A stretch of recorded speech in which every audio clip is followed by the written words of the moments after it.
Sebuah peristiwa tragis yang diselimuti misteri menggemparkan warga di kawasan Tanjung Priok, Jakarta Utara.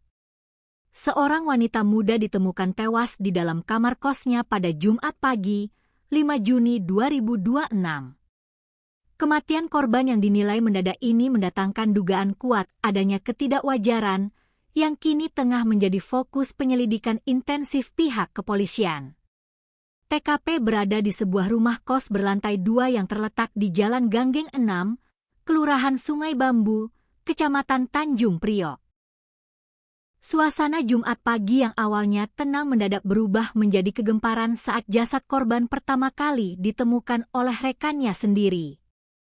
Saksi yang terkejut melihat kondisi korban yang sudah tidak bernyawa, langsung histeris dan melaporkan kejadian tersebut kepada warga sekitar serta pengelola kos, yang kemudian diteruskan ke pihak berwajib.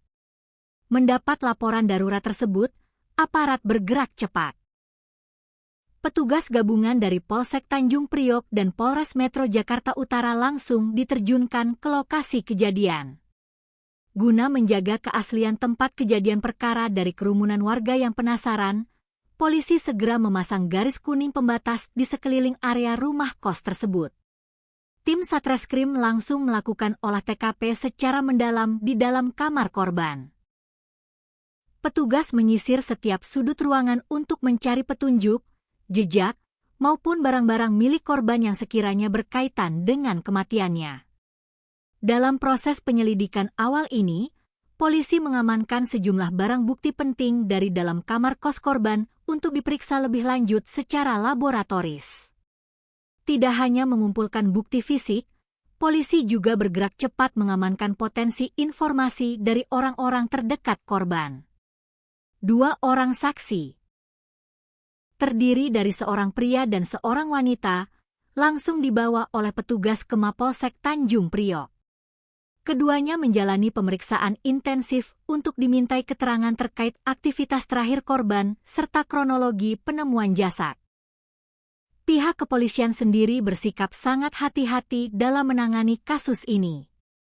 Kasih Humas Polres Metro Jakarta Utara, Ibtu Mariati Jonggi, memberikan konfirmasi resmi mengenai peristiwa tersebut kepada media pada Sabtu, 6 Juni 2026. Ia benar, ada penemuan jenazah di Jalan Ganggeng, Tanjung Priok, jenis kelaminnya wanita. Saat ini masih dalam proses penyelidikan, mohon waktu ya rekan-rekan, ujar Ibtu Mariati Jonggi. Hingga saat ini, pihak kepolisian masih menutup rapat informasi mengenai identitas lengkap korban maupun dugaan modus, demi menjaga kelancaran proses penyelidikan yang sedang berjalan dinamis di lapangan. Guna mengungkap tabir di balik kematian yang diduga tidak wajar ini, setelah proses identifikasi awal di lokasi selesai, jenazah korban langsung dievakuasi menggunakan ambulans menuju Rumah Sakit Polri Kramat Jati, Jakarta Timur. Tim dokter forensik akan melakukan pemeriksaan menyeluruh dan autopsi untuk menentukan secara medis apa yang menjadi penyebab pasti dari tewasnya wanita muda tersebut. Kini, penanganan kasus sepenuhnya berada di bawah kendali tim gabungan Polres Metro Jakarta Utara dan Polsek Tanjung Priok. Polisi terus bekerja keras mengumpulkan alat bukti baru, mencocokkan keterangan saksi, dan menunggu hasil autopsi demi membuat terang benderang peristiwa kelam yang terjadi di Sungai Bambu ini.